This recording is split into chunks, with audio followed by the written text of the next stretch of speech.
அண்ணா IAS academy, சாதனையாளர்களின் சங்கம். இங்கே ஒன்றை செய்ய வேண்டியதை இப்போ செய்யலைன்னா உங்களுடைய உழைப்பு, உங்களுடைய பெற்றோர்களுடைய கனவு மட்டும் வீணாவதில்லை, உங்களுடைய மூதாதையர்களுடைய கனவுகளையும் உழைப்பையும் தியாகத்தையும் வீணாக்குகிறீர்கள் என்று அர்த்தம்.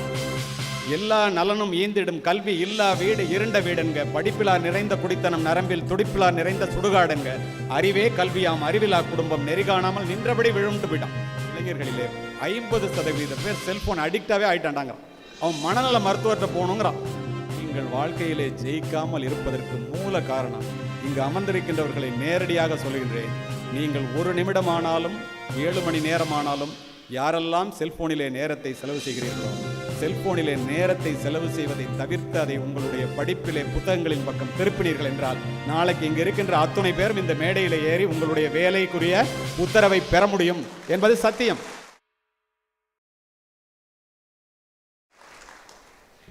நம்பிக்கைன்னு சொல்றாங்களே, என்ன எல்லாருக்கும் தான் நம்பிக்கை இருக்கு, ஆனால் எல்லாராலையும் ஜெயிக்க முடியலையே. ஒரு பறவை கூட மரக்கிளையிலே உட்காரும் போது கிளை முறிந்து விடுமே என்று அஞ்சுவதில்லை. காரணம், பறவை நம்பி இருப்பது தன்னுடைய சிறகுகளையே தவிர கிளைகளை அல்ல. கிளை முறிந்தால் பறவை பறந்துவிடும்.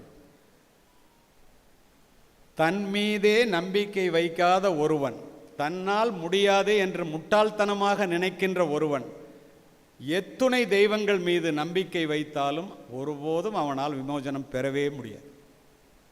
விழுந்து கிடந்தால் சிலந்தி கூட நம்மை சிறைப்பிடிக்கும், எழுந்து நடந்தால் எரிமலையும் நமக்கு வழி கொடுக்கும். முடியாது என்று நினைத்து விட்டால் மூச்சு காற்றும் நின்றுவிடும். முடியும் என்று துணிந்து விட்டால் மூளைக்குள் மின்சாரம் பிறப்பெடுக்கும். தன்னம்பிக்கை என்னும் நெருப்பு பொறியை மனித மனம் தாங்கி நின்றால் எண்ணியது எண்ணியவாறு நடக்கும், இடையூறுகள் எரிந்து சாம்பலாகும். இது நிதர்சனமான உண்மை. நம்பிக்கைன்னா அதுதான். எல்லாரும் முயற்சிங்கிறாங்களே என்ன, எல்லாரும் உழைப்புங்கிறாங்களே என்ன. ஓட்டப்பந்தய மைதானத்திலே ஒருவன் வெற்றி கோட்டை குறைந்த நேரத்திலே கடக்கிறான் என்றால் அவன் பயிற்சி மைதானத்திலே அதிக வியர்வை சிந்தியவனாகத்தான் இருக்க முடியும். உங்களோடு படிக்கின்ற பெண் குரூப் 4ல் குரூப் 2ல் பாஸ் பண்ணி இன்னைக்கு வேலை பார்த்துக்கிட்டு இருக்குன்னா நீங்கள் தூங்கிட்டு இருக்கும்போது அவங்க கண் விழித்து படித்தவர்களாகத்தான் இருக்க முடியும். இதுதான் நிதர்சனம், மாற்று கருத்தே இல்லை. மகாத்மா காந்தியாக இருக்கட்டும், நெல்சன் மண்டேலாவாக இருக்கட்டும், ஸ்டீவ் ஜாபாக இருக்கட்டும், பில் கேட்ஸாக இருக்கட்டும், நானாக இருக்கட்டும், இங்கே அமர்ந்திருக்கிறவர்களாக இருக்கட்டும், உசைன் போல்ட்டாக இருக்கட்டும், டெண்டுல்கராக இருக்கட்டும், உழைக்காமல் உயர்ந்ததாக வாழ்க்கையிலே எவனுக்கு பின்னாலும் சரித்திரம் இல்லை என்பதை தயவு செய்து புரிந்து கொள்ளுங்கள். அதுதான் உழைப்பு. தெய்வத்தால் ஆகாதெனினும் முயற்சி தன் மெய்வருத்த கூலி தரும் என்ற வள்ளுவனின் வாசகம் மனித முயற்சிக்கு வள்ளுவன் தந்த மகா சாசனம். என்னுடைய முயற்சிகள் என்னை பல முறை கைவிட்டதுண்டு, ஆனால் நான் என்னுடைய முயற்சியை ஒரு முறை கூட கைவிட்டதில்லை. ஏன் தெரியுமா? முயற்சி என்பது முடிந்தவரை செய்வதற்கு பெயர் முயற்சி அல்ல மாணவர்களே, முடியும் வரை செய்வதே முயற்சி. இருட்டு மனிதர்கள் எது வேண்டுமானாலும் சொல்லட்டும், வெளியிலே உலகம் வெளிச்சமாகத்தான் இருக்கிறது. கடலிலே குதித்து ஒருவன் முத்தெடுக்காமல் திரும்பினால் கடலிலே முத்து இல்லை என்ற அர்த்தம் அல்ல, உன்னுடைய முயற்சியிலே குறைவு என்றுதான் அர்த்தம். உங்களுக்கு தெரியுமா, முத்துக்கள் மிதப்பதில்லை, அவை முழுகாமல் கிடைப்பதில்லை. மராத்தான் ஓட்டப்பந்தயத்தை பாருங்களேன், ஆரம்ப புள்ளியிலே கூட்டம் அதிகமாக இருக்கும். குரூப் 4க்கு பரீட்சையில் எழுதுகிறவங்கள பாருங்கள், கூட்டம் லட்சக்கணக்காக இருக்கும். நிறைவு புள்ளி காலியாகத்தான் இருக்கிறது. 100 வேலைகளோடு, 200 வேலைகளோடு, 1000த்திற்குட்பட்ட வேலைகளோடு. ஜெயிப்பதற்கு என்ன செய்ய வேண்டும்? தொடக்கத்தில் காட்டுகின்ற உற்சாகத்தை, இப்போ நான் பேசும்போது நாளைக்கே படிக்கணும்னு நினைப்பீங்கல்ல, 4 நாள் ஆனால் அதை மறந்துடுறதில்லை. தொடக்கத்தில் காட்டுகின்ற உற்சாகத்தை தொடர்ந்து காட்டுபவனால் மட்டுமே பந்தய மைதானத்திலே பரிசினை பெற முடியும். மராத்தான் ஓட்டப்பந்தயத்தை பாருங்களேன், நேரமும் தூரமும் கூட ஆக ஆக பந்தய மைதானத்திலிருந்து பாதி பேர் கலண்டுருவான். எவன் ஒருவன் முயற்சியை கைவிடாமல் தொடர்ந்து ஓடுகிறானோ அவன் மட்டுமே வெற்றியை பெற முடியும். இதுதான் நிதர்சனம்.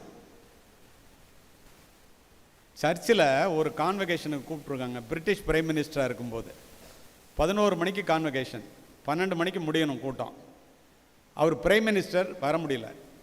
அங்கெல்லாம் பிரைம் மினிஸ்டராக இருந்தாலும் இங்கெல்லாம் நம்ம சில அரசியல்வாதிகளுக்காக மணிக்கணக்காக உட்காந்துருக்கீங்களா, அது மாதிரிலாம் ஒருத்தனும் தான் நேரத்தை வீணாக்க மாட்டான். ஏன்னா அவனுக்கு தெரியும் நேரம் விலை மதிக்க முடியாதுன்னு. மீட்டிங் ஆரம்பித்தா நடத்தி முடிக்க போகிறான். கடைசி 2 நிமிஷம் இருக்கும்போது சர்ச்சில் மேடையில் ஏறுறார். என்னடா இந்த நேரத்தில் வந்துட்டாருன்னு அந்த பிரின்சிபல், பெரிய யூனிவர்சிட்டி, அவர் சொன்னார், வந்தது வந்துட்டீங்க, 2 வார்த்தை பேசிட்டு போங்க அப்படின்னு. அந்த நேரத்தை கூட அவர் உபயோகப்படுத்த விரும்பினார். நேராக அப்படி மைக்கு வந்தார். Never give up, never give up, never give up அப்படின்ட்டு இறங்கி போயிட்டார். ஒருபோதும் உன்னுடைய முயற்சியை கைவிடாதே, ஒருபோதும் உன்னுடைய முயற்சியை கைவிடாதே, ஒருபோதும் உன்னுடைய முயற்சியை கைவிடாதேன்ட்டு இறங்கி போயிட்டார். கூட்டமே 1 நிமிஷத்தில் கூட்டத்தை தனதாக்கி கொண்டார். அதுதான் முயற்சி. நேரம். கடந்து போன காலத்தை விலை கொடுத்து வாங்கும் அளவிற்கு பணக்காரன் உலகத்திலே இதுவரை பிறக்கவில்லை. 1 கோடி ரூபாயை கொடுத்து கூட 1 மணி நேரத்தை விலைக்கு வாங்க எவனாலும் முடியாது. Time is free, but it is priceless. நேரத்தினுடைய அளவை விலை மதிக்கவே முடியாது, ஆனால் அது ஃப்ரீயாக கிடைக்குது. அதனால தான் நம்ம வீணாக்குறோம். யோசித்து பாருங்க, உண்மையா இல்லைன்னு. டுடே டைம் இஸ் மணி.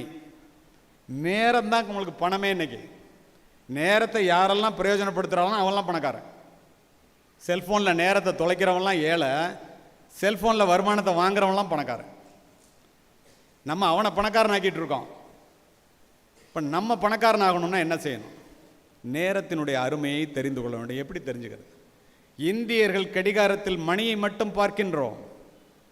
அமெரிக்கர்கள் மணியோடு சேர்த்து நிமிடத்தையும் பார்க்கின்றார்கள். ஜப்பானியர்களும் ஐரோப்பியர்களும் நிமிடத்தோடு சேர்த்து வினாடியையும் பார்க்கின்றார்கள். அதற்கு ஏற்றாற்போல் அவர்களுடைய முன்னேற்றம் அமைகிறது. ஒரு மனிதனுடைய வாழ்க்கை 70 ஆண்டுகள். 30 வருஷம் படிக்கிறது, கல்யாணம் பண்ணிக்கிறது, புள்ள பெற்றுக்கிறது, வேலை தேடுறது. மீதி 40 வருஷம். கடைசி 10 வருஷம் வயசான காலத்தில் நோய் நொடி ட்ரீட்மெண்ட்டு. நடுப்புற 30 வருஷம். ஒரு வருஷத்துக்கு 365 நாள். 30 வருஷத்துக்கு 10,950 நாள். 950 நாள் ட்ராவலில் போயிடும். 10,000 நாள், 5,000 நாள் தூக்கத்தில் போயிடும். மீதமுள்ள 5,000 நாட்களை ஒரு மனிதன் எப்படி உபயோகித்தான் என்பதை வைத்தே வாழ்க்கையிலே நீ பிறந்ததிலே அர்த்தம் உண்டா இல்லையா என்பதை இந்த உலகமே தீர்மானிக்கிறது என்பதை தயவு செய்து இந்த மேடையில் இருந்து நான் சொல்லுகிறேன், தெரிந்து கொள்ளுங்கள். இதுதான் நிதர்சனம். ஒரு மாதத்தினுடைய அருமை குறை மாதத்தில் பிள்ளை பெற்ற பெண்ணுக்குத்தான் தெரியும், உனக்கு எனக்கும் தெரியாது. ஒரு வாரத்தினுடைய அருமை வார பத்திரிகை ஆசிரியருக்குத்தான் தெரியும். ஒரு பத்திரிகை ஒரு தொடர் எழுதிட்டு அடுத்த வாரம் உடனே வந்துடும். ஒரு மணியினுடைய அருமை குரூப் 1 பரீட்சையில் போய் நீங்கள் எழுதும்போது பரீட்சையில் உட்காந்து எழுதுறவனுக்கு தான் ஒரு மணியோட அருமை என்னன்னு தெரியும். ஒரு நிமிடத்தினுடைய அருமை, ஒரு நிமிடத்தில் விமானத்தையோ அல்லது ட்ரெயினையோ கோட்டை விட்டவனுக்கு தான் தெரியும். ஒரு வினாடியினுடைய அருமை, ஒரு வினாடி கண்ணை இறந்ததுனால் விபத்திலே கையையோ காலையோ இழந்தவனை போய் கேட்டு பாருங்க. அந்த ஒரு வினாடிங்க, நான் ஒன்றும் சரியாக இருந்தேன்னா என் கையே போயிருக்காதுமா, காலே போயிருக்காதுமா. ஒரு மைக்ரோ செகண்டோட அருமை ஒலிம்பிக்கில் ஓடுற உசைன் போல்ட்டுக்கு தான் தெரியும். அது எத்தனை கோடின்னு உனக்கு எனக்கும் தெரியாது. அதுதான் நேரத்தினுடைய வலிமை. இதை தெரிந்து கொள்ள வேண்டியது நீங்கள் தான். சுவிட்சர்லாந்து நாட்டுக்கு நானும் என்னுடைய மனைவியும் போயிருந்தோம். காரணத்தோடு சொல்கிறேன். 8:03 ட்ரெயின். சுவிட்சர்லாந்தில் பேசிட்டு ஜெர்மனியில் கூட்டம். அடுத்த நாள் காலையில் ஒரு டிக்கெட்டு 44,000 ரூபா, 2 டிக்கெட்டு 88,000 ரூபா. நான் காவல்துறை அதிகாரி, நேரத்தினுடைய அருமையை பற்றி உங்கள்கிட்ட பேசுகிறவன். காலையில் சீக்கிரம் புறப்பட்டுட்டேன். வீட்டில் அழைச்சிட்டு போகிறோம்ல, நேரத்துக்கு புறப்பட முடியுமான்னு உங்களுக்குலாம் தெரியும் தானே. 5 நிமிஷம் லேட்டு. என்னங்க 5 நிமிஷம் தானே இப்படி படுத்துறீங்களே, இது என்ன போலீஸ் ஸ்டேஷனா அப்படின்னு விட்டுட்டேன். வேகமாக நடந்து போனோம். எந்த இடத்துல தங்கி இருக்கிறோமோ அந்த இடத்துலேருந்து ரயில்வே ஸ்டேஷனுக்கு 3 நிமிஷத்தில் போயிடலாம். நாங்கள் 2 நிமிஷத்தில் போயிட்டோம். ஆனாலும் 4 நிமிஷம் லேட்டு. போய் பார்த்தா ட்ரெயின் இல்லை. அப்பா ட்ரெயின் வரலடா அப்படின்ட்டு உட்காந்துட்டோம். ஒரு 6 அடி உயரத்தில் ஒரு சுவிட்சர்லாந்து போலீஸ்கார் வந்தார். Are you a defence person அப்படின்னா. நீ மிலிட்ரிக்காரனான்னு கேட்குறான். நோ ஐ எம் ஏ காப் அப்படின்னேன். நான் கமிஷனர் ஆஃப் போலீஸ் என்ன. ஓ ஆர் யூ அன் ஆஷியன் அப்படின்னு கேட்டான். என்னடா அவன் ஆஷியனான்னு கேட்குறான்னு என் ஒய்ஃப் சொன்னாங்க, அவன் கரெக்டாக தான் கேட்குறான், நம்ம கண்டம் விட்டு கண்டம் வந்திருக்கோம் அப்படின்னு. Yes I am an Indian. Oh you are unnecessarily wasting your டைம்னா. ஏன்னா நம்மளே இவன் டைமை வேஸ்ட் பண்ணுறேன்னு சொல்கிறானேன்ட்டு, ஐயோ நான் கரெக்டாக வந்துட்டேயா, உன் ட்ரெயின் இன்னும் வரல, இந்தியாவை விட மோசமாக இருக்குன்னு சொல்லிட்டேன் ஒரு வார்த்தை. உடனே அவன் சொன்னான், டிக்கெட்டை கொடுன்னா. வாங்கி பார்த்தான். கதை இல்லைங்க, நிஜம். டக்குன்னு ஒரு தட்டுனா அதில் சிசிடிவியில் ஓடுது. 4 நிமிஷம் லேட்டாக வந்தியாண்ணா. ஆமாண்ணா. இந்த ட்ரெயின் 1 மணி நேரத்துக்கு 800 கிலோமீட்டர் வேகத்தில் போகிறது. நீ 4 நிமிஷம் லேட்டாக வந்திருக்க, இப்போயே அது பாதி தூரம் போயிடுச்சியா ஜெர்மனிக்கு, வீணா உட்காந்து வேஸ்ட் பண்ணாத என் நேரத்தை, ட்ரெயின் போயிடுச்சாங்கிறான். 1 லட்ச ரூபா போச்சு. திரும்பி ஒய்ஃபை பார்த்தேன், வேறு என்ன பண்ண முடியும்? சூட்கேஸ்லாம் எடுத்துகிட்டு பக்கத்தில் ஃப்ளைட் இருக்குது, அண்டர் கிரவுண்டில் போனேன்னா அதில் போனால் ஜெர்மனிக்கு ட்ரெயின் போகிற நேரத்துக்கூட ஒரு 10 நிமிஷம் லேட்டாக போயிடலான்னு கரெக்டாக சொல்கிறேன். அதையும் பெட்டி படுக்கையெல்லாம் எடுத்துகிட்டு ட்ரெயினில் விட்டுட்டு ஃப்ளைட்டுக்கு போகலாம், 2 லட்ச ரூபா டிக்கெட்டு. படியிலேருந்து ஒருத்தர் வேகமாக ஏறினார். என்னடா இவர் எங்கேயோ பார்த்த மாதிரி இருக்குது, தமிழ்நாட்டுக்காரராக இருக்காரு அப்படின்னு நினைக்கும் போது, என்ன கமிஷனர் சார் இங்கே நிற்கிறீங்க அப்படின்னாரு. சார் நீங்கள் எனக்கு தெரில, ஹைகோர்ட் ஜட்ஜு ஸ்ரீதர்னார். ஏன் இங்கே நிற்கிறீங்கன்னாரு. ஒன்றும் இல்லை சார் அப்படின்னேன். சொல்கிறதுக்கு வைக்கான், ட்ரெயினை விட்டேன் சார்ண்ணே. இவ்வளவு தானே, நான் ஃப்ளைட்டே விட்டேன்னார். அவர் பொண்டாட்டி பிள்ளைங்களோட நிற்கிறார். நம்மளுடைய நேர மேலாண்மை எங்கே இருக்குது? அவர்களுடைய நேர மேலாண்மை எங்கே இருக்குது? காலையிலே படுக்கையை விட்டு யாரெல்லாம் சீக்கிரமாக எழுந்திருக்கிறீர்களோ அவர்கள் வாழ்க்கை என்ற ஓட்டப்பந்தயத்திலே ஒரு அடி முன்னால் வைக்கின்றீர்கள் என்பதை தயவு செய்து தெரிந்து கொள்ளுங்கள். காலில் போட்டிருக்க செருப்பு கடிச்சா எப்படி தூக்கி உதறி எரிஞ்சிருவோமோ, கடிக்கும்போது படுக்கையை விட்டு எழும்போது கண் விழித்தவுடன் படுக்கையை விட்டு எழ வேண்டும். அலாரத்தை 5 மணிக்கு வச்சுட்டு ஓங்கி தலையில் ஒரு அடி அடிச்ச, இன்னும் கொஞ்சம் நேரம் தூங்கலான்னா ஒளிஞ்ச. 3 மணிக்கு எழுபவன் முனிவன், 4 மணிக்கு எழுபவன் ஞானி, 5 மணிக்கு எழுபவன் அறிஞன், 6 மணிக்கு எழுபவன் மனிதன், 7 மணிக்கு எழுபவர்கள் எருமை என்று சொல்லுவேன். நீங்கள்லாம் எத்தனை மணிக்கு எந்திரிக்கிறீங்கன்னு எனக்கு தெரியாது. வாழ்க்கையினுடைய சூட்சுமமே காலையில் சீக்கிரமாக எழுவதில் தான் இருக்கிறது. அருமை நண்பர்களே, தோல்வியை கண்டு துவண்டு விடாதீர்கள். ஆபிரகாம் லிங்கன் அமெரிக்க ஜனாதிபதி ஆவதற்கு முன் அடைந்ததெல்லாம் தோல்விகளே. மின்சார பல்பை கண்டுபிடித்த தாமஸ் ஆல்வா எடிசன் அதை கண்டுபிடிப்பதற்கு முன் 1000 முறை தோற்றார். 1 தடவை 2 தடவை 100 தடவை 200 தடவை அல்ல, 1000 முறை தோற்றார். அப்துல் கலாம் அவர்கள் ஏரோநாட்டிக் என்ஜினியரிங் படிச்சுட்டு ஏர்போர்ட்ஸில் வந்து அப்ளை பண்ணுறாரு. 23 வேலை காலியாக இருக்குது, இவர் மார்க் 24வது மார்க்கு. முதல் முறை அடைந்தது தோல்வி. ஏவுகணை, முதல் ஏவுகணை தோல்வி. தோல்வியை படிக்கல்லாக்கி வளர்ந்தவர்களும் உண்டு, வெற்றியின் சுமை தாங்காமல் வீழ்ந்தவர்களும் உண்டு. அது என்ன வெற்றியின் சுமை தாங்காமல் வீழ்றது? Your merits are judged only by the results you have produced, not by the efforts you have taken. நீ ஜெயிச்சாதான் வாழ்க்கையில் உன்னை பற்றி இந்த உலகம் பேசும். தோத்தவனை பற்றி நினைக்கிறதுக்கே நேரம் அந்த உலகத்துக்கு. ஏன்? ஓடுகின்ற குதிரையிலே ஜெயிக்கின்ற குதிரையை பற்றி மட்டுமே பேசுகின்ற உலகம் இது. நீ நிரூபித்தால் அங்கீகரிக்கப்படுவாய், நிரூபிக்காவிட்டால் நிராகரிக்கப்படுவாய்.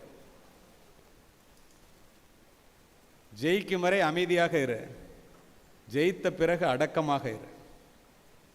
முயற்சிக்கு முன்னால் வருகின்ற தயக்கமும் வெற்றிக்கு பின்னால் வருகின்ற மயக்கமும் ஒரு மனிதனுடைய முன்னேற்றத்தை கெடுத்துவிடும். நானே உதாரணம். வெற்றிக்கு பின்னால் வர்ற மயக்கம் ஒரு மனிதனுடைய முன்னேற்றத்தை கெடுத்து விடுங்கிறதுக்கு நானே உதாரணம். எப்படி தெரியுமா? இங்கே பெண்கள் நிறைய பேர் இருக்கீங்க, ஆண்களை விட பெண்கள் நிறைய பேர் படிக்கிறீங்கன்னு நான் கேள்விப்பட்டேன். பெண்களுக்காகவே ஒன்றை சொல்லி 2 நிமிடத்திலே முடிக்கின்றேன்.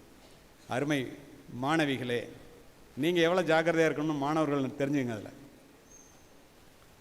women are trying to prove that women can do what men can do. Women were not created to do what men can do. Women were created to do what men cannot do. என்ன அர்த்தம்னா, பெண்கள் ஆண்கள் செய்வதை செய்வதற்காக படைக்கப்பட்டவர்கள் அல்ல. பெண்கள் படைக்கப்பட்டதனுடைய நோக்கம் ஆண்களால் செய்ய முடியாததையும் செய்வதற்காக படைக்கப்பட்டவர்கள் பெண்கள். மங்கையராய் பிறப்பதற்கே நல்ல மாதவம் செய்திடல் வேண்டுமம்மா. மனோன்மணியம் சுந்தரனார். பெண்ணுக்கு ஞானத்தை வைத்தான் புவி பேணி வளர்த்திடும் ஈசன், மண்ணுக்குள்ளே சில மூடர் நல்ல மாதர் அறிவினை கெடுத்தார். யார் அந்த மூடர்? ஆண்கள். மாதர் தம்மை இழிவு செய்யும் மடமையை கொளுத்துவோம். ஏட்டையும் பெண்கள் தொடுவது தீதென்றெண்ணினோர் மாய்ந்து விட்டார், வீட்டிற்குள்ளே பெண்ணை பூட்டி வைக்கும் விந்தை மனிதர் தலைகவிழ்ந்தார். பாரதி. பெண்ணடிமை பேசும் இத்திருநாட்டில் மண்ணடிமை தீறுதல் முயற்கொம்பே. ஆணும் பெண்ணும் நிகரனக் கொண்டால் அறிவில் ஓங்கி வையம் தழைக்கும். எட்டும் அறிவினில் ஆணுக்கு இங்கே பெண் இளைப்பிள்ளைகான் என்றெல்லாம் பெண்ணின் பெருமையை பேசிய பாரதி யாதுமாகி நின்றாய் காளி என்று பெண்ணை தெய்வத்திற்கு ஒப்பிட்டான். அதோடு நிறுத்தவில்லை. பெண் என்பவள் குருட்டு ஆண்தனத்தால் தொட்டு உணர முடியாத அற்புத யானை, கண்டுணர முடியாத பேரொளி. அதனால் யாதுமாகி நின்றாய் காளின்னா. அதுக்கு 100 வருஷத்துக்கு முன்னாடி பெண்ணின் பெருமை என்று வாழ்க்கை துணை என்ற புத்தகத்திலே திருவி கல்யாண சுந்தரனார் தெரிவிக்க, ஆண் எனும் அரக்கனாக பிறப்பதை விட பெண் எனும் பெரும் தெய்வமாக பிறப்பதுவே மேல் என்று பதிவு செய்தார். இதெல்லாம் எல்லாரும் தெரிஞ்சுக்கணும். இதெல்லாம் விட மிக முக்கியம், பெண்ணில் பெருந்தக்க யாவுள என்று அறத்துப்பாலிலே கேள்வியை எழுப்பிய வள்ளுவர் பெண்ணே பெருமையுடைத்து என்று பொருட்பாலிலே பதில் சொல்லி, பெண்ணில் பெருந்தக்கது இல், பெண்ணை விட பெருமையானது உலகத்தில் இல்லடா, காமத்துப்பாலிலே சொல்லி முடிக்கின்றார். 2000 வருஷத்துக்கு முன்னாடி சங்க இலக்கியத்தில் ஒரு பாட்டு எல்லா ஆண்களும் தெரிஞ்சுக்கணும். அத்தி மலரும் அருங்காக்கை வெண்ணிறமும் கத்துப்புணல் மீன்பதமும் கண்டாலும் பித்தரே காணார் தெரியல் கடவுளரும் காண்பரோ மானார் விழியார் மனம். என்ன அர்த்தம் தெரியுமா? அத்திப்பூவை பார்த்துடலாமா, வெண்மை நிற காக்கையை பார்த்துடலாமா, மீன் நீரில் நீந்து போகிற தடத்தை கூட பார்த்துடலாமா. ஆனால் ஞானிகளுக்கும் தெரியாதான். கடவுளுக்கு தெரியுமா என்னன்னு சந்தேகமா? எது? மான் போன்ற விழிகளை உடைய மங்கையரினுடைய மனதை அறிந்தன், மனைவியினுடைய மனதை அறிந்தவன் உலகத்தில் எந்த மனிதனும் இல்லைண்டான். ஆனால் நம்ம என்ன நினைக்கிறோம்? நமக்கு தாண்டா எல்லாம் தெரியும்னு. எவ்வளோ பெரிய முட்டாள் பாரு நம்ம. இதை எதுக்கு இந்த இடத்துல சொன்னேன் தெரியுமா? 3 முறை தங்கப்பதக்கம் பெற்றவனு நீங்கள்லாம் கை தட்டினீங்கல்ல. 4வது முறை நான் தங்கப்பதக்கம் பெறுவேன் என்று என்னை நம்பி இந்த தமிழக காவல்துறை அனுப்பியது.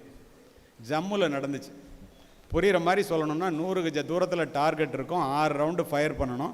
புல்லில் அடித்தா 5 மார்க், இன்னரில் அடித்தா 3 மார்க், அவுட்டரில் அடித்தா 1 மார்க். நான் தான் ஜெயிப்பேன்னு நினச்சிக்கிட்டு நான் போகிறேன். முயற்சிக்கு முன்னால் வருகின்ற தயக்கமும் வெற்றிக்கு பின்னால் வருகின்ற மயக்கமும் ஒரு மனிதனுடைய முன்னேற்றத்தை கெடுத்து விடும்னு சொன்னல. ஒவ்வொரு தடவை போட்டிக்கு போகும்போது நாக் அவுட் சிஸ்டத்தில் எல்லாரும் அவுட் ஆவாங்க. இதை ஏன் சொல்கிறேன்னா, பெண்களினுடைய திறமை என்ன என்று பெண்களும் உணர வேண்டும், ஆண்களும் தெரிந்து கொள்ள வேண்டும். பிகைன் வுட்ஸில் என்ன ஒரு இன்டர்வியூ பண்ணான். துபாயிலேருந்து வந்து பேசிட்டு இறங்கினோன்னே 5 நிமிஷம் சொல்லிட்டு போயிட்டான். ராத்திரி 1 மணிக்கு கூப்பிட்டான். சார் ஒரே நாளில் 37 லட்சம் பேர் பார்த்துட்டாங்க சார். நான் 3 மில்லியன் தான், 3.7 மில்லியன் தான். உங்களில் சிலர் கேட்டிருக்கக்கூடும் மற்றவர்களுக்காக இந்த பதிவு. பெண்களுடைய திறமை என்ன என்று தெரிந்து கொள்வதற்காகவே இந்த பதிவு. ஒவ்வொரு தடவையும் ஒரு 1/2 மார்க் 1 மார்க்கு ஃபைனலில் நான் கூட வாங்கிடுவேன். நான் கோல்டு மெடல் வாங்குவேன். அச்சுதன் நாயர்னு ஒரு ஐபிஎஸ் ஆஃபீஸர் வருவார், கேரளாவிலேருந்து, நல்லா சுடுவார். அவர் சில்வர் மெடல் வாங்குவார். 4வது தடவை போகும்போது ஃபைனலுக்கு வந்தாச்சு. எங்கடா அச்சுதன் நாயர்னா அவர் ரிட்டையர்ட் ஆகிட்டார். எனக்கு மகா மகிழ்ச்சி, நமக்கு போட்டியே இல்லை. ஒரு 6 அடி உயரத்தில் நான் கேரளாலேருந்து வந்த ஐபிஎஸ் ஆஃபீஸர், என்னோட பேர் அர்ச்சனா, நான் தாண்டா உன்னோட ஃபைனலில் சுட போகிறேன் அப்படின்னு நின்றுச்சு ஒரு பொண்ணு. நம்ம 3 தடவை ஜெயிச்சவன் நம்மளால் தோக்க முடியுமா என்ன? இந்த பொண்ணு தோக்க போகுதுன்னு நினச்சிக்கிட்டு டாஸ் போடுவான். அதெல்லாம் வேண்டான்ட்டேன். நான் முதல்ல சுடுறேன் அப்படின்னு ஜட்ஜிகிட்ட கேட்டேன். அவர் நீ சுடுன்ட்டார். இந்த பொண்ணும் சுடுன்றுச்சு. 6 ரவுண்டு சுட்டான், 5 ரவுண்டு புல், 1 ரவுண்டு இன்னர். நல்ல ஸ்கோர், நீ தாண்டா ஜெயிப்பேன்னா எல்லாம் உட்காந்து. அந்த பொண்ணு அங்கேருந்து வந்துச்சு. ஒரே மூச்சில் 6 ரவுண்டு சுட்டுச்சு. 5 ரவுண்டு புல், 1 ரவுண்டு இன்னர். அந்த டார்கெட்டை போய் நான் பார்த்தா என்னுடைய துப்பாக்கி குண்டுகள் துளைத்ததை விட அந்த பெண்ணினுடைய துப்பாக்கி குண்டுகள் துளைத்தது மிகவும் நெருக்கமாக, குரூப்பிங்னு சொல்லுவோம். எனக்கு பயம் வந்துருச்சு. என்னடா தடவை இந்த பொண்ணு இப்படி சுடுது. ஜட்ஜு சொன்னார் 2 பேரும் ஈக்குவல் மார்க்கு, டாஸ் போட்டுடலாமான்னார். நான் உடனே எஸ்ன்னு. ஏன்? தோத்தா டாஸில் தோத்தோன்னு சொல்லி. அப்போவே எனக்கு அந்த எண்ணம் வந்துருச்சு.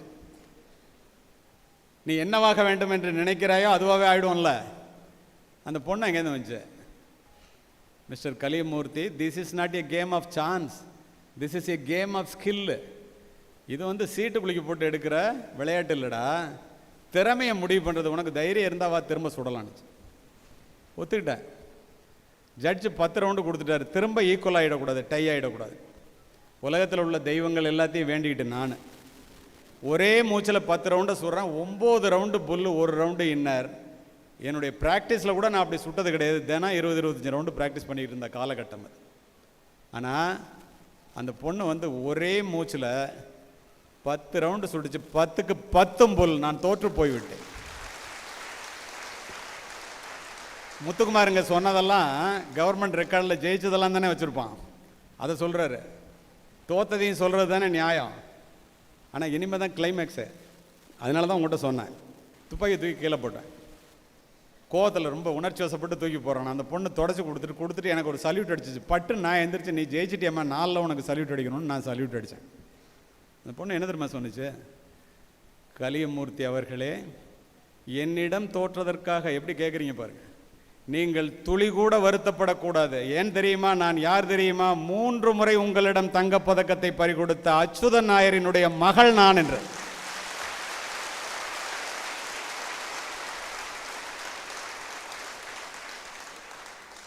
வேலைக்கு போங்க, அம்மா அப்பாவை கடைசி வரைக்கும் பார்த்துக்குங்க. இங்கே யாருமே எதிர்பார்க்காத ஒரு நிமிஷம் சொல்லி முடிக்கிறேன். நான் 2 மாதத்துக்கு முன்னாடி 10 பாத்திரம் தேய்ச்சி தந்தையை இழந்த ஒரு தாய் இருக்கிற சொத்தை விற்று தான் பிள்ளைய வந்து சிங்கப்பூரில் வேலை வாங்கி கொடுத்து, உங்களுக்கு உங்கள் அம்மா அப்பா கஷ்டப்படுற மாதிரி வேலையை வாங்கி கொடுத்து அனுப்பிச்சிருச்சு. மொதல் 2 வருஷம் வந்துட்டு போனால், அடுத்த 2 வருஷம் பேசிக்கிட்டு இருந்தால், அப்புறம் வரவே இல்லை. ஒரு பேர பிள்ளைய பார்த்துட்டு செத்து போகிறேன்டா, கல்யாணம் பண்ணிக்கடா, வந்து உன் முகத்தை காமிச்சிட்டு போடான்னு இந்த தாய் அழுகுறாங்க. கதை இல்லைங்க, நிஜம். அங்கேருந்து வர்றாங்க. இது உங்களுக்கு சம்மந்தம் இல்லாத சப்ஜெக்டு, ஆனால் வாழ்க்கைக்கு மிக தேவையான சப்ஜெக்ட். அங்கேருந்து வந்தோடனே, நான் சொல்கிறத நீ கேட்டால் நான் கல்யாணம் பண்ணிக்குவேன், உன்னை சிங்கப்பூர் அழைச்சிட்டு போவேங்கிறான். நீ என்ன சொன்னாலும் கேட்குறாங்கிறான். பிள்ளை பாசம் கண்ணை மறிக்கிறது. 80 வயசு அந்த அம்மாவுக்கு. எல்லா சொத்தையும் விற்றுருந்தான். வீடு உட்பட மீதி இருந்த நிலம் எல்லாத்தையும் விற்றுருச்சு. பணத்தை கூட நான் வாங்கிட்டான். வேற எங்கேயும் இல்லைங்க, திருச்சியிலேருந்து புதுக்கோட்டை போகிற வழியில் வீடு. திருச்சி ஏர்போர்ட்டுக்கு காலையில் 7:30 மணிக்கு அம்மாவை, நீ வா, உன்னை சிங்கப்பூருக்கு அழைச்சிட்டு போய் நான் உன்னை அங்கே கல்யாணம் பண்ணிக்கிறேன், நீ பேர பிள்ளையை பார்க்கலான்னு தாயை அழைச்சிட்டு வரோம். 80 வயது மூதாட்டி. வந்தான். உள்ளே போய் டிக்கெட் எடுத்துகிட்டு வர்றேன்னு உட்கார வச்சுட்டு போகிறான். அந்த அம்மாவுக்கு சிங்கப்பூருக்கு டிக்கெட் அங்கே போய் எடுக்க முடியுமான்னு தெரியாது. அவ்வளோ பேதை பெண். 7:30 மணிக்கு போனால் 12:30 மணி வரைக்கும் வெளியில் வரல. இந்த அம்மா உட்காந்து பார்க்குது. ஏர்போர்ட்டில் வேலை பார்க்குற இமிக்ரேஷன் இன்ஸ்பெக்டர் பார்க்குறான். 5.5 மணி நேரமாக ஒரு அம்மா உட்காந்துருக்கு ஒரே இடத்துல. போய் ஏர்போர்ட் ஆஃபீஸர்கிட்ட சொல்கிறோம், பாவமாக இருக்குன்னு காஃபி வாங்கிட்டு போய் கொடுக்குறாங்க. அந்த அம்மா சொல்லுது, பெத்த மனம் பித்து பிள்ளை மனம் கல்லுல, என் பிள்ளை லைனில் நிற்கிறான், கூட்டம் அதிகமாக இருக்குது போல் இருக்கு, இந்த காஃபியை கொண்டு போய் அவனுக்கு கூட, பசி தாங்க மாட்டாங்க. பேர் என்னன்னு கேட்டுட்டு போய் சாட்டை பார்க்குறாங்க. 11:30 மணிக்கே சிங்கப்பூர் போய் சேர்ந்துட்டான். அவனுக்கு கல்யாணம் ஆகி ஏற்கனவே 2 பிள்ளை இருக்கு. பெற்ற தாயை ஏமாற்றி விட்டு, அத்துணை சொத்தையும் அபகரித்து விட்டு, ஏர்போர்ட்டில் நடுத்தெருவில் விட்டுட்டு போயிட்டான். ஆட்டோ எடுத்துகிட்டு போய் அந்த அம்மா தன்னுடைய வாழ்க்கையை எப்படி முடித்து கொண்டாள் என்றால், நீங்கள் யாரும் தாங்க மாட்டீர்கள். இதற்காகவோ உங்களை இப்படி படிக்க வைக்கிறார்கள்? உங்களுடைய தாயெல்லாம் எப்படி கஷ்டப்பட்டு படிக்கிறாங்கன்னு கை தட்டினீங்களே. தாயிலிருந்து தான் தலைமுறை தொடங்குகிறது. ஒவ்வொரு தாயும் ஒரு வரலாறு. தலைமுறை மாற்றத்தை உருவாக்கக்கூடிய தகுதி படைத்தவள் இந்த உலகத்தில் தாய் மட்டுமே. மாதா வயிறெறிய வாழா ஒரு நாளும் என்கிறார் வாரியார். மாதாவை ஒரு நாளும் மறக்க வேண்டாம், உலக நீதி. அன்னையும் பிதாவும் முன்னறி தெய்வம், கொன்றைவேந்தன். முத்துக்குமார் வந்து எங்கள் அம்மான்னு அறிமுகப்படுத்தினார்.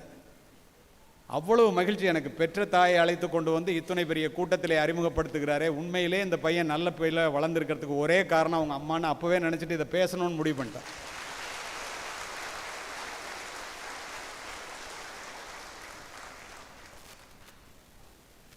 பத்து மாதம் உன்னை சுமந்து புரண்டு படுத்தால் கூட உனக்கு வலிக்குமே என்று உனக்கு வேண்டியதை உண்டு, தனக்கு வேண்டியதை வெறுத்து, உனக்காகவே நீ பிறப்பதற்கு முன்பே இறைவனிடத்திலே, உனக்காக இறைவனிடத்திலே வேண்டிய, பிறப்பதற்கு முன்பே ஒரே ஒரு உன்னதமான ஜீவன் இந்த உலகத்தில் உண்டென்றால் அது உன்னை பெற்ற தாயை தவிர வேறு யாரும் இல்லை. இதை கூட புரிஞ்சுக்கலன்னா, என்னுடைய தாயினுடைய காலடியிலே தான் சொர்க்கம் இருக்கிறது. நபிகள் நாயகம், என்னுடைய நல்ல குணங்கள் எல்லாவற்றுக்கும் காரணம் என்னை பெற்றெடுத்த தாயே ஆபிரகாம் லிங்கன். நீங்கள் சூடிடும் மணிகள் அவர்கள் வியர்வையின் துளிகள். தாயினுடைய உழைப்பிலே வளர்கிறோம், தந்தையினுடைய வியர்வையிலே உயர்கிறோம். ஓலை குடிசையிலே ஒழுகும் மழை நீரை குழந்தை மேல் படாமல் காப்பதற்காக ஒவ்வொரு தாயும் தன்னுடைய உடலை கூடாரமாக்குகிறாள். நாம் நனைந்திருப்போம் மழை நீரால் அல்ல, தாயினுடைய கண்ணீரால். தாயை போற்றி வீழ்ந்தவனும் இல்லை, தாயை தூற்றி வாழ்ந்தவனும் இல்லை. தயவு செய்து மனதிலே பதிய வைத்துக் கொள்ளுங்கள். கொஞ்சம் வேலைக்கு போயிட்டா நான் யார் தெரியுமா? அம்மாட்ட. நீ யாரு? உன்னுடைய உடலிலே ஓடுகின்ற இரத்தம், சதை, உயிர், உடல் அத்துணையும் அந்த பெற்றோர்கள் போட்ட பிச்சை என்பதை கடைசி வரை மறந்து விடாதீர்கள். அதானே உண்மை. கண்ணை விளக்காக்கி, கையை தொட்டிலாக்கி, இரத்தத்தை பாலாக்கி வளர்ப்போள் உன்னுடைய தாய். உண்டாக்கி பாலூட்டி வளர்த்த தாயை உமையவள் என்று உணரீரோ, உணர்ச்சி கட்டீர் என்பான் பாரதி. உண்டா இல்லையா? யோசித்து பாருங்கள். தாய் தாண்டா தெய்வம்டான். கண்ணால் பார்க்கின்ற தெய்வம் தாய். தாய் அசல், தெய்வம் அதன் நகல் என்பேன். தெய்வத்தை நாம் நேரில் பார்த்ததில்லையே. நேரில் பார்க்கின்றவள் தாய் தானே. பூமிக்கு அடியிலே இருக்கின்ற நீரானது கிணற்றின் மூலம் முகம் காட்டுவதைப் போல, பசுவினுடைய உடலிலே இருக்கின்ற பாலானது மடிக்காம்பின் மூலம் சுரப்பதைப் போல, இறைவன் ஒவ்வொரு வீட்டிலும் இருக்க முடியாது என்ற காரணத்தினால் தாயை படைத்தான். கோடிக்கணக்கான யூதர்களை கொன்று குவித்த ஹிட்லர் கூட 2ஆம் உலகப் போருக்கு பின் தன்னைத்தானே துப்பாக்கியால் சுட்டுக்கொண்டு இறக்க வேண்டும் என்று நினைத்த போது தாயினுடைய புகைப்படத்தை மார்பிலே வைத்தபடி சுட்டுக்கொண்டு இறந்து கிடந்தான் என்கிறது வரலாறு. இதே பூம்புகாரிலே சோழ பேரரசனுக்கே கடன் கொடுக்கும் அளவிற்கு பணக்காரர் பட்டினத்தார். அத்துணை சொத்தையும் தூக்கி எறிந்து விட்டு துறவு கோலம் பூணுகின்றார். மக்கள் மறிக்கின்றார்கள், கவலைப்படவில்லை. மனைவி மறிக்கின்றால் கவலைப்படவில்லை. பெற்ற தாய் வந்து நிற்கின்றாள். அப்படியே நின்றார். தாயே, உன்னுடைய கருத்தை நான் தெரிந்து கொண்டேன். உன்னுடைய ஒரே பிள்ளை நான். உனக்கு ஈமக்கிரியை செய்யாமல் இந்த பட்டினத்தான் பூம்புகாரை விட்டு போக மாட்டான். இது சத்தியம் என்று சத்தியம் செய்து கொடுத்தவர் சத்திரத்திலே தங்கி பிச்சை எடுத்து உண்டார். தாய் இறந்த செய்தியை கேட்டு பதறி அடித்து சுடுகாட்டிற்கு ஓடிய பட்டினத்தார் தாயினுடைய உடலை பச்சை வாழை மட்டையிலே வைத்து ஞான நெருப்பால் எரித்து உருகி உருகி பாடிய பாடல்களில் 4 மட்டும் பதிவு செய்து முடிக்கின்றேன். தமிழ் நல்லா புரிஞ்சுக்கிறீங்க. 2 திங்களாய் அங்கமெல்லாம் நொந்து பெற்று பைகளன்ற போதே பரிந்தெடுத்து செய்ய 2 கைப்புறத்திலேந்தி கனகமுளை தந்தாலை எப்பிறப்பில் காண்பேனினி. பெற்று வளர்த்து பாலூட்டி சீராட்டி வளர்த்த தாயே, செத்து போயிட்டிய உன்னை எப்போ பார்ப்பேன். முந்தி தவம் கிடந்து 300 நாள் அளவும் அந்தி பகலாய் சிவனை ஆதரித்து தொந்தி சரிய சுமந்து என்னை பெற்ற தாயார் தனக்கோ எரிய தளல் மூட்டுவேன். அம்மா மேலே எப்பற நெருப்ப வைப்பேன். வட்டிலிலும் தொட்டிலிலும் மார்மேலும் தோல்மேலும் கட்டிலிலும் வைத்தென்னை காதலித்து முட்டை சிறகிலிட்டு காப்பாற்றும் தாய்க்கோ விறகிலிட்டு தீ மூட்டுவேன். விறகுல கூட நெருப்பு வைக்க முடியாதுடா, உள்ள அம்மால இருக்கு.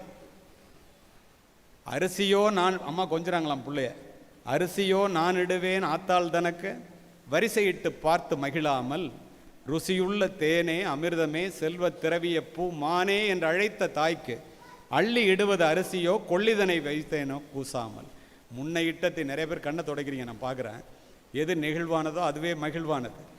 முன்னை இட்டத்தி முப்புறத்திலே பின்னை இட்டத்தி தென்னிலங்கையில் அன்னை இட்டத்தி அடிவயிற்றிலே யானும் இட்டத்தி மூழ்க மூழ்கவேன்னர்.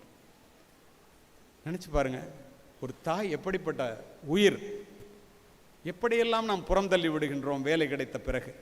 ஒருபோதும் அந்த தவறை செய்யாதீர்கள். 360 பயணிகளை சுமந்து கொண்டு ஒரு விமானம் மத்தியதரை கடலிலே 35,000 அடி உயரத்திலே பறந்தது. ஒரு மாதத்திற்கு 2 வெளிநாடுகளுக்கு சென்று உரை நிகழ்த்து போவனா.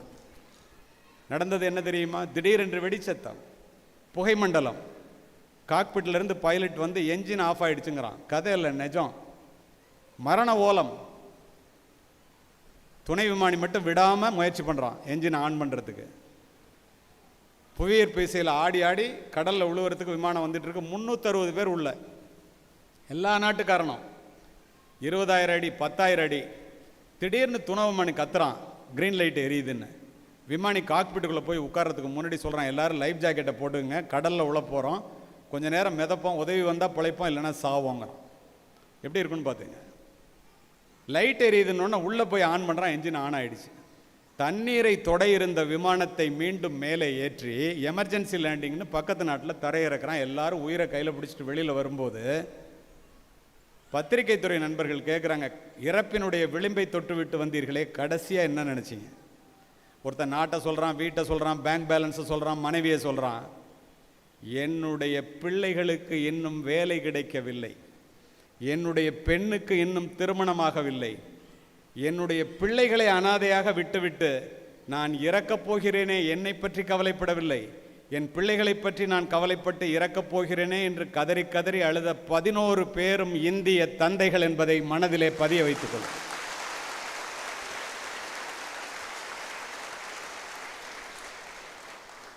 இந்த அண்ணா IAS அகாடமியானது ஒரு வளமான நிலம் என்பதை தெரிந்து கொண்டு நான் இங்கே வந்தேன்.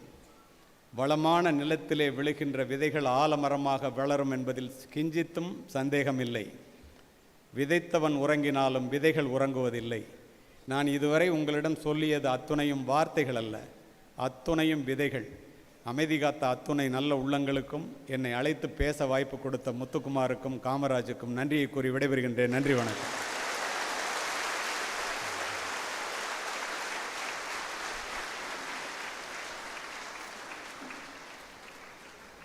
எத்தனையோ உலக மேடைகளில் ஒலித்த உங்களுடைய பேச்சு இன்று எங்களுடைய மாணவர்களிடையே ஒலித்திருக்கிறது. நிச்சயமாக அது ஒரு பெரிய ஊக்கமாக இருக்கும் அப்படிங்கிறதுல எள்ளளவும் சந்தேகம் இல்லையா. ரொம்ப ரொம்ப நன்றி. அண்ணா IAS அகாடமி, சாதனையாளர்களின் சங்கம்.